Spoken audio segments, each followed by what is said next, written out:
Okay, I'm Glenn Poole for the Monson Historical Society, and each year,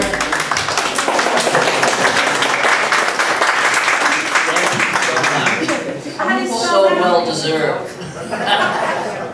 And every year we host a speaker, and on Summerfest. And if you're not a member of the Monson Historical Society and you'd like to become one, sign up right here. It's $10 a year or $125 for a lifetime membership. And if you fill out the application and you give us the money, your membership will be approved. So, Jeff is here, Jeff Ryan is here. He was here in 2019 for his book, Jim White, The Mysterious Life of Jim White. But now he's going to talk about Terris Moore and the famous mountain climb that Terris did. And we really appreciate Jeff coming up here and giving this talk. So please welcome Jeff Ryan.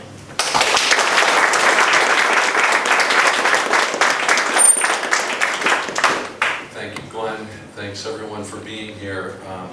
I should mention that I am a lifetime member of the Monson Society. It has its rewards. When I was writing my book, Hermit, The Mysterious Life of Jim White, I met Glenn and the wonderful folks at the Historical Society who helped out quite a bit in that effort. And when I was digging through the files, Glenn kind of snuck in a comment at one point saying, "You know about Terris Moore, don't you?" And of course that got me off and running about Terris and his life, and quite honestly, underappreciated mountaineering feat. What he did, as you will soon find out, is beyond belief given the time period and the effort that it took to pull off this feat of going to the Himalayas and climbing Minya Konka. So let's dive right in. First of all, before I show this slide, actually, sorry, Kelly, can you go backwards? How many people know or knew Terris Moore? Excellent, knew. Well, I was going to say know of, but that's wonderful. Tremendous man and member of the community and of the mountaineering community, as we will find out. Some of you already know. When I came up with this, when I found this quote by David McCullough, I thought of Terris because climb the mountain not to plant your flag, but to embrace the challenge, enjoy the air, and behold the view. Climb it so you can see the world, not so the world can see you. That to me really kind of hit on the personality of Terris, who was not about look at me very much, except when he was flying his plane. Terris Moore was born in 1908 in a town that many of you know, Haddonfield, New Jersey, and died in 1993. I love this photo of him taken by his friend Brad Washburn. Brad Washburn was an eminent mountaineer himself, famous climber particularly in Alaska, and also aerial photographer. Brad Washburn was founder of the Museum of Science in Boston, which Terris would have a position with himself. As I said, he was born in Haddonfield, New Jersey. He summered here practically from birth on Ottawa Lake, and the outdoors and exploration were in his blood from the very beginning. In 1924, he attempted a 35-mile hike, which was a bushwhack. There was no Appalachian Trail back then. Tried to make his way to Katahdin, and he made an amazing gear list for this. Everything was an early insight into the personality of Terris, because everything was planned to the nth degree, particularly the food and what he was carrying on his back. he made it as far as the Pleasant River and decided to hightail it back to Ottawa. As I said, he learned a lot about food and gear prep on this early adventure of his. One note that he made upon his return was to bring 2 more waterproof bags on his next expedition. And most notably, I love this quote, "By no means use any powdered eggs." There would never be powdered eggs on any of his expeditions after that. He spent a lot of time on the water, particularly on Ottawa Lake, and started getting interested in boating more and more, and some friends convinced him that perhaps exploring by canoe was a good idea. So 3 years later, he took it upon himself to take a solo trip down the Allagash, and he had a much better result. He made it all the way through the trip. He said he learned an awful lot about food prep, which is always good. He met a couple of old-timers on the trip that taught him how to eat using a reflector oven, which also helped. Another early exploit he did was in 1928, he bought a Model T for $50, drove it to British Columbia, and took a train back. So he'd already expanded his realm all the way across North America. So then came the climbs. In '29, he made his first ascent of Katahdin in winter. It was the first successful attempt to make it all the way up Katahdin. He went up the Hunt Trail with a friend, Lewis Thorne.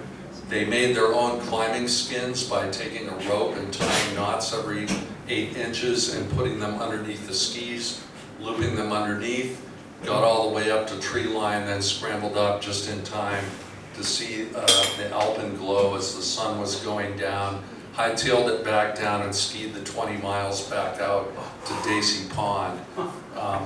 Left quite the impression, and also helped make him into a winter climbing enthusiast, or at least a snow climbing enthusiast.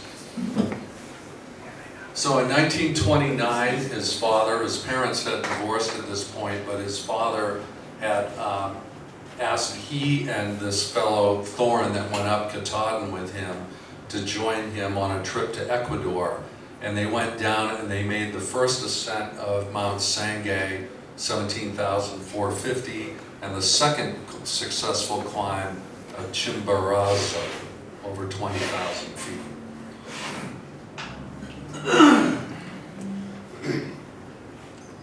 When he got back from that trip, he made a talk at the Harvard Mountaineering Club, which he was a member of, and met this fellow named Alan Carpe. And Alan Carpe was a seasoned climber. As I said, he met Terris at this lecture he did about the Ecuador climbs. And Carpe notably worked for Bell Labs. He was working on some scientific experiments about cosmic ray research. And he invited Terris to join him on some Alaska climbs. The issue was that the Harvard Business School, which Terris was attending at the time, said, we'll only give you a leave of absence if you're working for a business.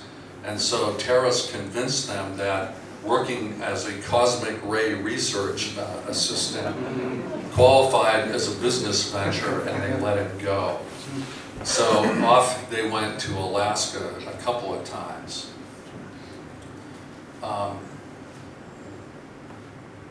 The first was in 1930, they climbed Mount Bona at 16,400 feet. It was the first ascent with Carpe, and in 31 they went to Fairweather, which Terris joked they should call foul weather. The weather was miserable up there, and when they finally made it down, it was just the two of them. The original trip was four climbers. Two of them bailed and left Carpe and Terris to make the summit. And it was a hellacious climb out. They came down in terrible weather, and Terris made the shoreline first, and what was supposed to happen was those two other climbers were supposed to meet them on a fishing boat, and when he got to the shore, he thought it was a mirage. He looked out and saw this gleaming white yacht out anchored there, and he was rubbing his eyes thinking this must be a mirage. He lit a fire and they saw it from the boat, and a fellow rowed ashore and picked him up, and he said, "Mr. Barrymore has been waiting for you." And it was John Barrymore, the famous actor, Hollywood actor, had heard about their climb and taken his captain, told his captain to go up and meet them. So when Terris got to the boat, he was handed a bar of soap and a razor and a fresh load of clothes, and said, "Please clean up before I introduce you to my wife." And then they saw Carpe on the shore and went and thankfully got him too and gave him a change of clothes, but that was quite an amazing experience. So in the winter of 1930, he was at the Harvard Mountaineering Club headquarters with Carpe, and they came upon this book called Trailing the Giant Panda, which was written by Theodore Roosevelt's sons, Theodore Roosevelt Jr. and Kermit, who had gone to China in quest of bringing home a giant panda to the Field Museum in Chicago. And so when they were over there, they wrote about this first glimpse of Mount Konka, they called it, rising high in white majesty. The altitude of this mighty peak is unknown, but there are those who claim it rises more than 30,000 feet and is the highest in the world. And Terris looked up from that passage and said to Carpe, 30,000 feet, what do you think? Could it be? And it sort of planted the seed in his mind that would not go away, even though it turned out that the reports were starting to come in that maybe it wasn't 30,000 feet. So the following year, this guy, Joseph Rock, in National Geographic says no, he was traipsing around there and taking measurements himself, and he thinks it's lower than 30,000, but he mentions another peak called Monumental, that rivals Everest, quote unquote. And so the next year, in December of 31, Terris joins an 8-man expedition to go climb that mountain, Monumental. And they left New York on the freighter Taiping Yang, which means Pacific Ocean, and they're bound for Shanghai via the Panama Canal. It takes them weeks to get there. When they do get there, they're supposed to spend 2 years traipsing around China and Tibet, mapping the area. That's the official mandate for the expedition. Also, part of the expedition is that Terris will lead a climb up Monumental, now believed to rival Everest, as I said. So they get there in January of 32, and Terris is securing the shutters on his hotel window when a giant explosion blows him backwards into the hotel room. And a war has broken out, as they often did back then, between Japan and China. It was a big bomb that went off. So at that point, after this territory is under siege and they spend several weeks trying to figure out how this is all going to shake out, and during which the expedition leader and 2 of the others decide, we're out of here. We're going to go explore China without a permit, which was a little bit nuts, and they decided to take off. Therefore, Terris Moore sets off with the other 4 members of the expedition to put a new expedition together. So as I said, Jean Lam set off with 2 others. They were quickly discovered and expelled from China. So Louis Thorne, who was the guy who climbed Katahdin, if you remember, you can scroll through, Kelly, he ends up leaving the expedition.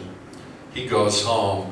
So what's left is Dick Birdsall, a engineer by trade, Jack Young, who was the translator on that earlier expedition I mentioned with Roosevelt, the Roosevelt sons, Terris in the upper right, and Arthur Emmons. Terris and Emmons were both the experienced mountaineers of the crew. Jack Young was instrumental because, of course, he knew Mandarin and could help them get the permit that they needed to stay there. And Birdsall was there predominantly to take measurements to figure out exactly how high Minya Konka was. So Terris hatches a plan. They will go 1,200 miles up the Yangtze River to climb Minya Konka. To do that, they not only need to get up the river and get to the base of the mountain, they have to figure out a route because it's never been climbed before. And, oh, by the way, they need to get a permit from the Chinese government. So they have a lot on their plate. As I mentioned, Arthur Emmons was the other experienced climber along with Terris. He became a surveyor of necessity to work with Birdsall.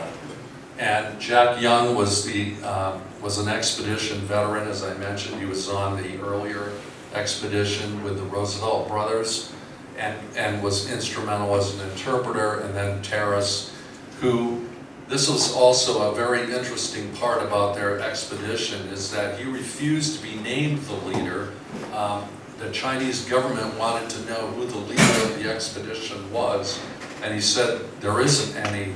We all have different things that we bring into the mix, so at various times people will lend their skills. So they stayed in Shanghai they were shanghaied. They were there for 4 months, during which they took an immersive class in Mandarin from Jack Young. And they were trying to get these permits from the Chinese government. Reportedly, they had sent home and said, we're stuck in Shanghai, and got a note back saying, there's a horrendous depression going on in the United States, you're better off staying in China. It's probably cheaper to stay there. So there was no sense of urgency to get home on their part. So then in June, so they've been there since January 28, and actually middle of January, it was the 28th when the war broke out. So in June, they decide that Emmons and Birdsall should go up the Yangtze without the other 2, without Young and Moore, and start surveying possible routes. So they go up the Yangtze for 20 days, just the river part themselves. They take a series of boats, and they're being taken pot shots at from bandits on the riverbank along the way. Fortunately, no one got hurt. And then they spent an additional 8 days by bus, rickshaw, and walking to get to even the base part of the Minya Konka Massif. So as I said, they're doing extreme recon. That's Emmons taking measurements in the shadow of Minya Konka. They spend 6 weeks there waiting for the other guys to show up, wondering if they will, as a matter of fact. So you can only imagine what it's like to be out there on a thread at the very end of the earth, so it seemed, beyond the Tibetan monasteries even, and sort of scoping out a possible route of getting up this mountain that's never been climbed before. Meanwhile, Moore and Young successfully get the permits from the Chinese government and begin working their way up the Yangtze themselves to meet the rest of the party, who has no idea whether they're going to make it or not, or whether they're just measuring mountains for fun.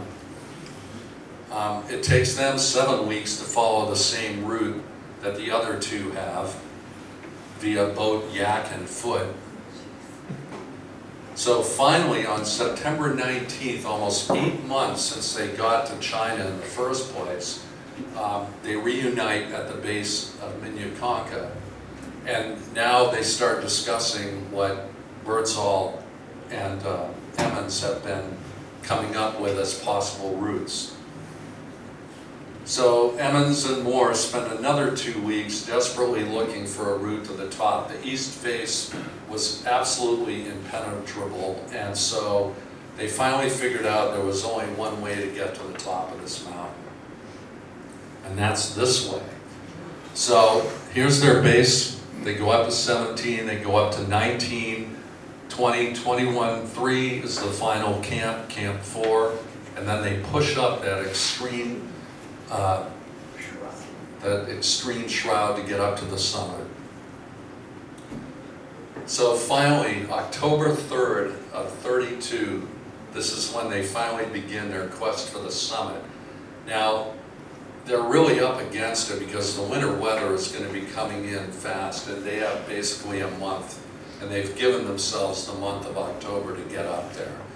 So this is Jack Young, who has very little mountaineering experience, and he's up at 17,000 feet. He got up to that camp that night and said, "That's it, I'm out, I'm going down. I'm much more comfortable at the lower elevations," and he was sent down willingly, enthusiastically, was sent down to work on another part of what the expedition's mandate was to try to get some flora and fauna samples to bring back to the United States, which was also part of the mandate for them to do the whole thing.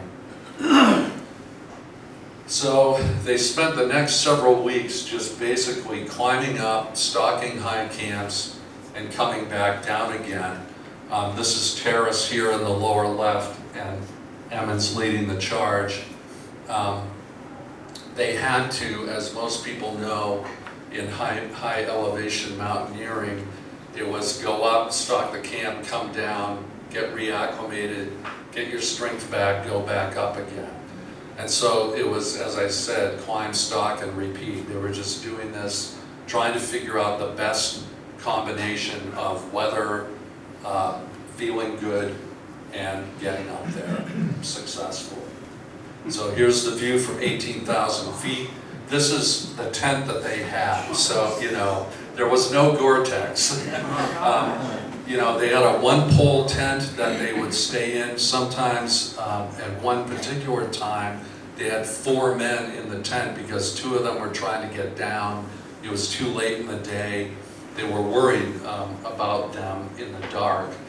And the 2 of them heard voices outside. I think it was Terris and Emmons were in the tent and heard the other 2 come back up. And so they had 3 sleeping bags and 4 men, so odd man out. And they kept taking turns, and one of them would sit up for several hours without a sleeping bag, and then they'd switch off again. Thankfully, there was a warm bag to crawl into when it was your turn.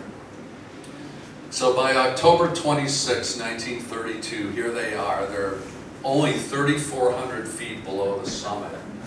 And Emmons, Birdsall, and Moore are hunkered down, and they're excited because the next morning, all 3 of them are going to go for the summit together. Beyond enthusiastic. The weather looked really good. They felt really good. They had sent Birdsall down earlier to get acclimated, so the 3 of them reunited in the tent here, and the summit was at least within sight mentally. And then they had an incredible disaster. Emmons went to cut a biscuit, and the knife slipped and went deeply into his hand. The gash in his left hand was nearly 2 inches long. The wound was so deep that it cut the sensory nerves in his 2 little fingers, and he sat horrified, watching the blood dripping out onto his sleeping bag, and you know, tears and blood at the same time, because he realized that the climb was at its end.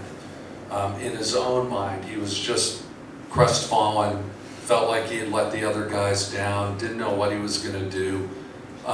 So they spent a day up there trying to figure out what to do. Emmons had volunteered to head down. It was really dangerous because obviously you needed to be able to hold on to a rope.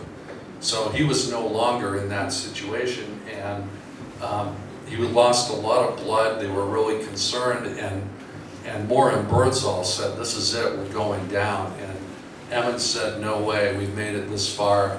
I'm not going anywhere. Why don't you guys go and I'll stay here." So they spent an extra day up there really thinking about it hard, and they were convinced that the bleeding had stopped enough that Emmons could stay in the tent while Birdsall and Moore went for the summit, which is what they did. As I said, they stayed there for a day. Emmons insisted on preparing breakfast the night before for them.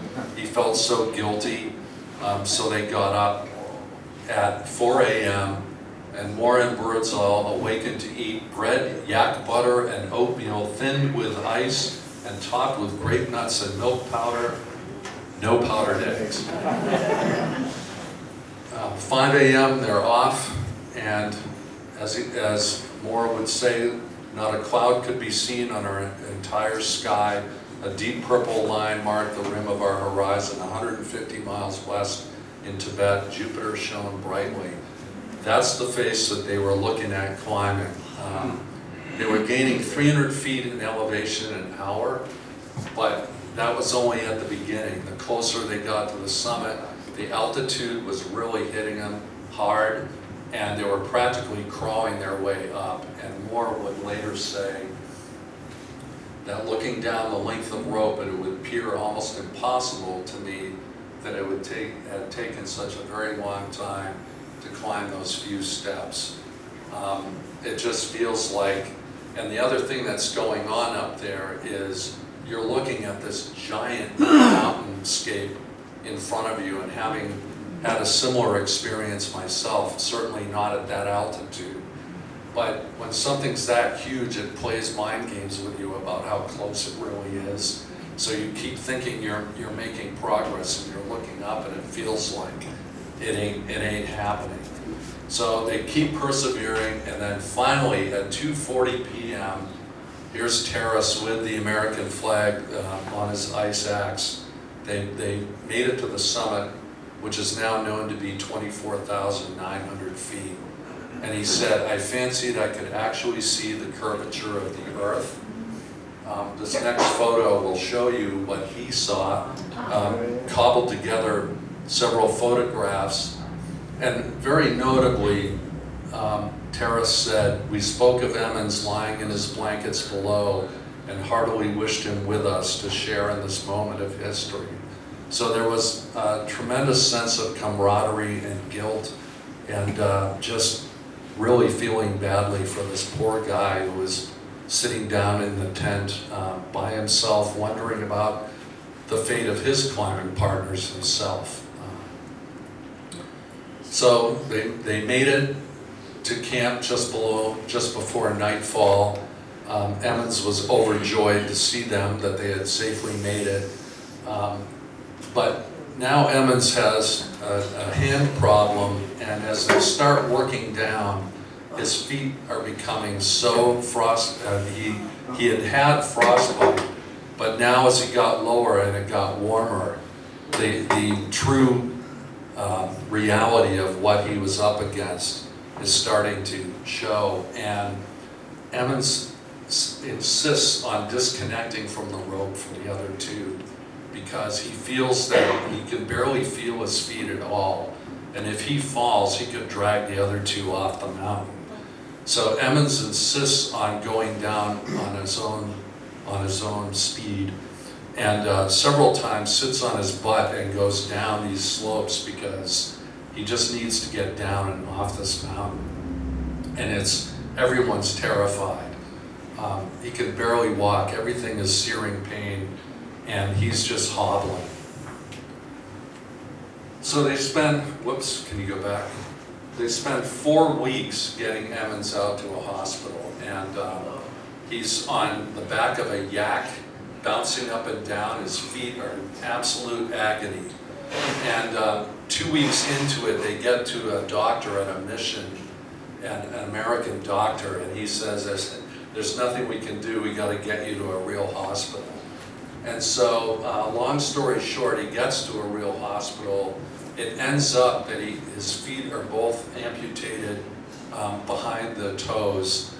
And what's really wild is that it doesn't stop him from climbing. He gets prosthetic footwear, boots, and he joins other expeditions. He's unable to do the high mountaineering stuff, but he's in base camps and he's helping them out.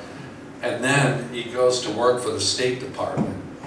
And when he goes to get a job at the State Department, they say to him, well, you can't work here. You're what we at the time would call an invalid. And he said, oh really? What do you call the President of the United States these days? FDR. And they said, well, you got a point there. So he joined the State Department and rose very high through the ranks. He was very highly regarded in the State Department by the time he finished. Unfortunately, he died of cancer at age 58, but he had a very, very highly regarded career in the State Department. When they got back, this is a picture taken the year they got back, I believe. There was very little acclaim for what they had accomplished, which was within the mountaineering community they certainly knew, but outside of it, really, I certainly feel that Moore and his team did not really get their due. It's interesting that what the internet does, because we're starting to see more people acknowledging what a feat this was in various blogs and climbing blogs in particular.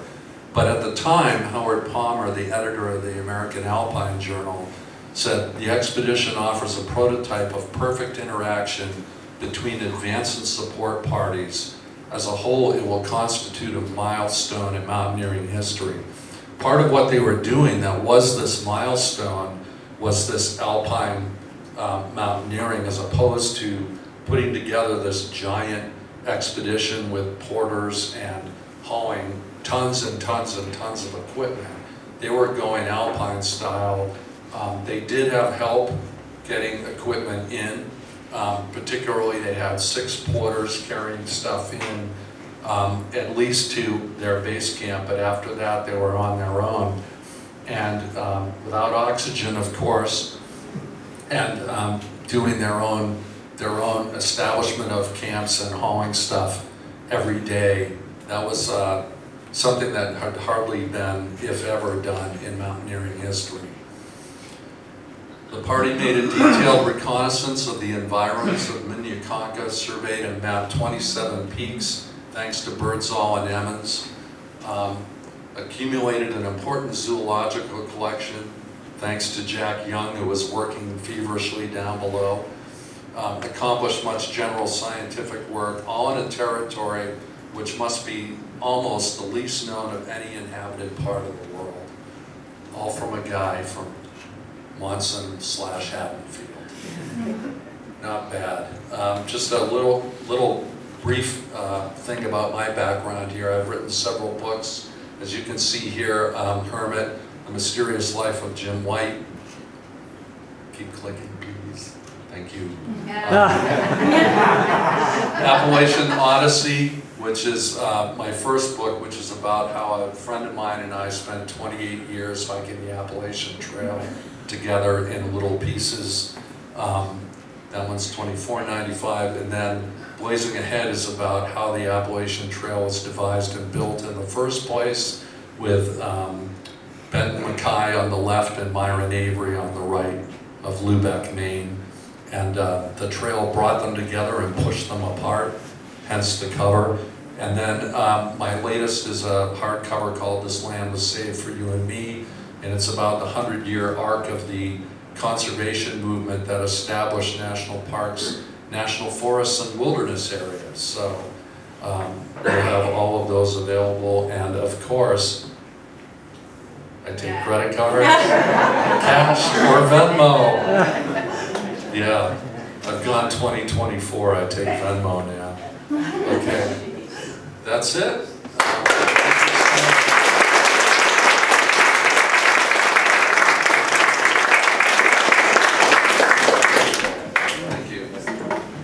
Thank you very much, Jeff. And does anybody have questions? Yes. Who took the pictures? Almost all of those pictures are from their expedition. Yeah, but who was? They switched off. Oh, okay. Yeah, there are little, in some places it says who took it, but it's sort of a process of elimination. Oftentimes there'd only be 2 of them climbing, so. So that's a kind of a dead giveaway. Yeah. Yeah, gotcha. All right. So I have a question. So Paul Petzold was a good friend of mine, and I think he climbed that same peak with this gentleman. I was wondering if you had any stories on their excursion. I don't. The only one I've heard about other than theirs was, I think in 1980 was an expedition that went over there. And they got pretty high on the mountain, but the other thing I wanted to mention about the mountain is the weather there is so terrible. I mean, it's avalanche prone, and the storms are just hellacious. And I know Yvonne Chenard was on that climb, as was Henry Barber, who lives over in North Conway. And they started up and they just took a look at it and said, let's go home. I mean, and these guys are serious mountaineers, and they were like, no. So the other thing about the mountain is I believe 34 people have successfully summited, and only 17 of them made it back down. It is really exposed, and that's a much higher mortality rate than K2 or Everest for sure. How will your book differ from Terris Moore's own book, Man Against the Clouds? I hope to pull a lot more information from Katrina's book, because after shortly, well, I don't know the timing, but I think shortly before Terris died, she had pulled together most of the stories, and she has some other information in there that was not in Men Above the Clouds and Against the Clouds. And the other thing is there's a bit of a formality to the way that book is structured, that I think my style is more storytelling oriented, so I think it'll be more of a, I don't want to say entertaining, but the fellows that contributed, particularly before Terris contributed to that book, the earlier edition was more of a scientific take on it than what I would try to do. So. You're in the course of writing a book about Terris now? Yes, yes. Will your book include his life interacting with the folks on Ottawa Lake? Most likely. It probably, I'm thinking most of the attention I want to pay on the climb, but certainly there'll be some biographical background in terms of, what made him discover the outdoors as I Being started. one of those folks, I'm just one of many that have childhood stories of our experiences Great. with Terris. Great. Well, yeah, and also stories of him bringing the plane in. That's what I'm thinking. Yeah. Like, he would come over Bluestone Mountain and he would circle the lake, and I was just one of many kids who run out to the end of the dock and hoping, boy, I hope he comes down and takes me for a ride today. Right.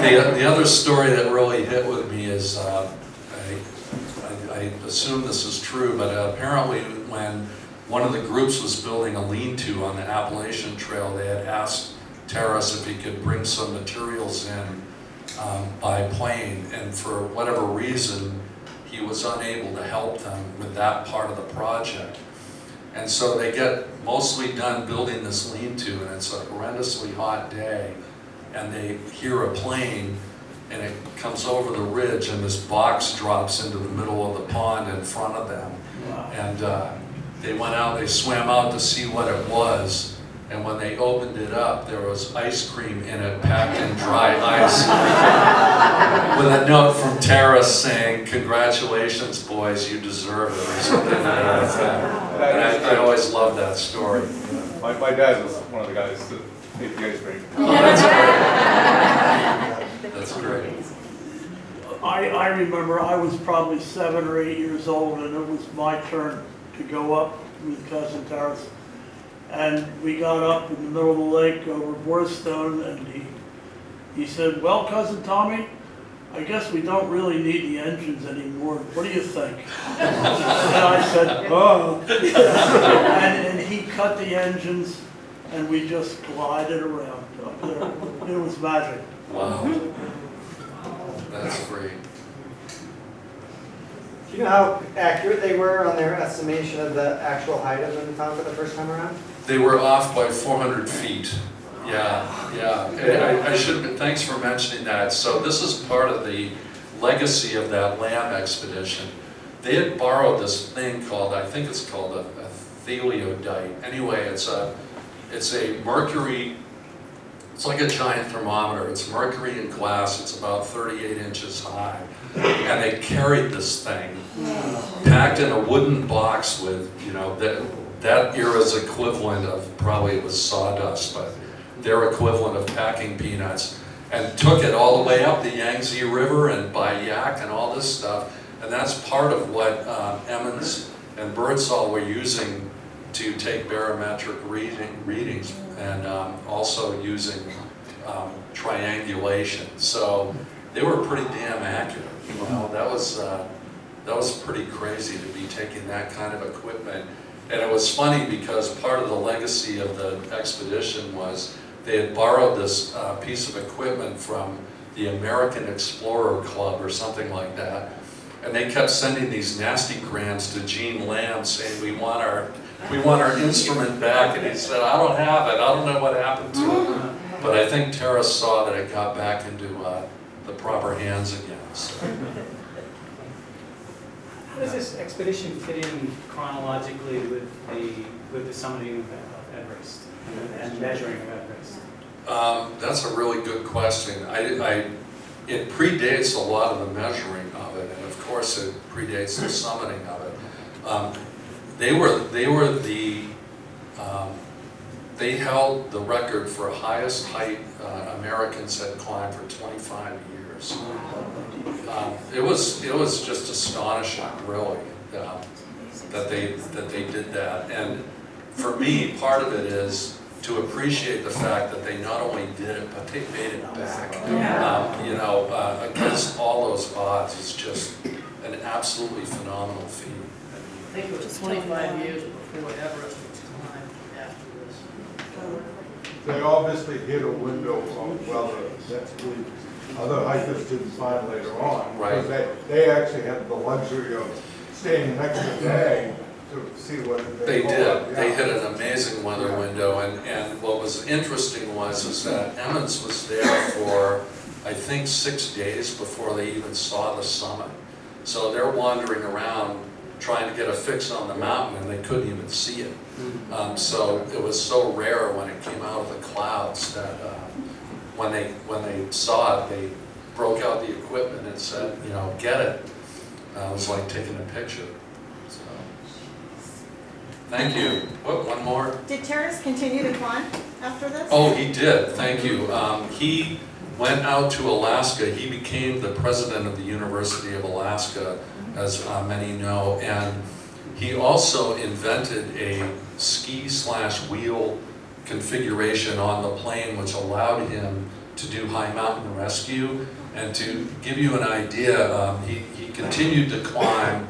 He took Katrina with him on a number of them, and but just to give you one final insight into what kind of a person he was, they were scheduled to come back to Monson, and he found out that a plane had gone down in the remote bush in Alaska, and postponed coming back to take his plane up and go look for the downed plane, which to this day has never been found, unfortunately.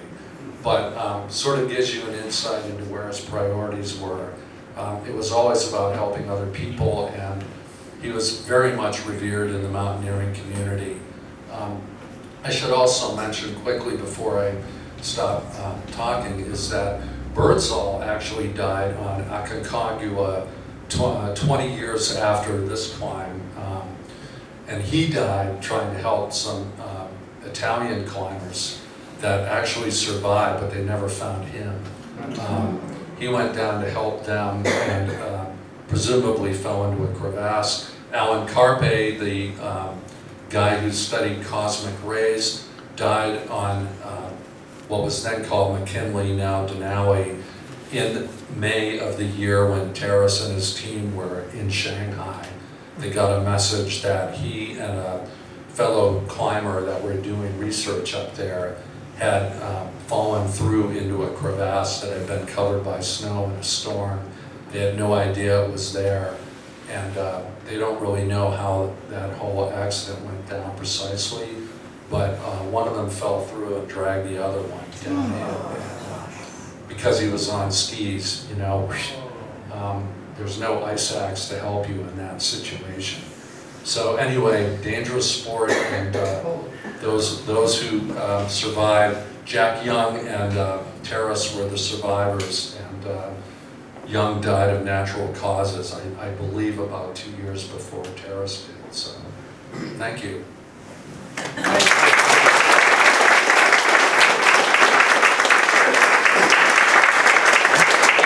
Thank you very much, Jeff, and you can show even more appreciation by buying some of his books. Thank you all for coming.